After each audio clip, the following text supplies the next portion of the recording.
दमस बीच। नाम सुनते ही लोगों की रूह कांप जाती। लोग फुसफुसाते, यहां बेचैन आत्माएं भटकती हैं जो समंदर में खो गई। पहले ये बीच कितना खूबसूरत था और अब यहां एक अजीब सी दहशत है। ऐसा लगता है जैसे रेत के हर कण में अनगिनत त्रासदियों की यादें कैद हैं। बीच के किनारे पर एक पुराना किला है जो खामोश पहरेदार की तरह खड़ा है।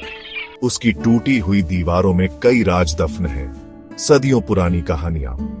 लोग कहते हैं कि यहां भूतों का बसेरा है, एक ऐसी जगह जहां दुनियाओं के बीच का पर्दा पतला हो जाता है। राहुल इन कहानियों पर हंसता था।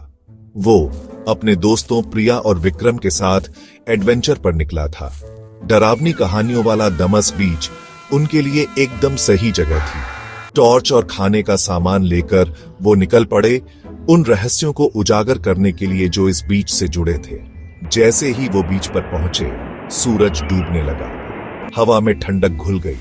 एक बूढ़ा आदमी जिसका चेहरा समय की मार से झुर्रियों से भरा था, एंट्रेंस के पास बैठा था। सावधान, उसने कर्कश आवाज में कहा। इस बीच के रहस्य ऐसे हैं जो जागृत नहीं करने चाहिए। राहुल ने उसकी बातों को एक बूढ़े आदमी की बकवास समझकर नजरअंदाज कर दिया और वो तीनों आगे बढ़ गए।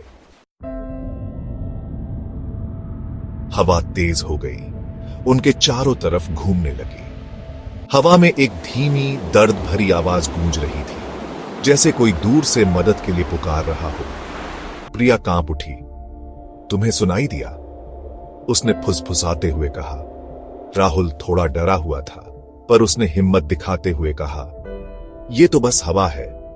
उसने अपनी टॉर्च की रोशनी उस आवाज की तरफ की। वहां कुछ भी नहीं था।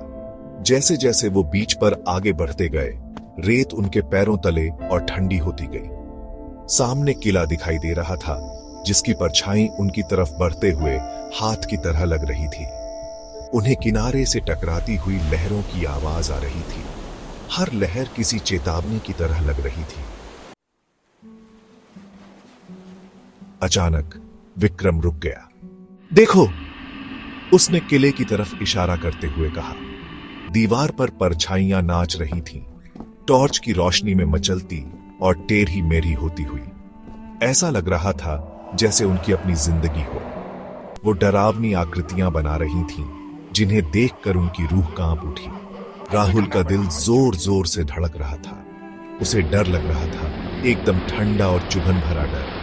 रात के अंधेरे को चीरता हुआ एक खौफनाक चीख गूंजी। प्रिया डर के मारे जड़ हो गई। उसकी आंखें खुली की खुली रह गईं। कुछ काला और बेढब उनके पास से तेजी से गुजरा। उसके स्पर्श से ठंडी हवा का झोंका आया। बस बहुत हो गया, उन्हें यहां से जाना ही होगा। अपनी एड़ियां उठाते हुए वो भागे। हवा की चीखें और उनके दिलों की धड़कनें बाकी सारी आवाजों को दबा रही थीं।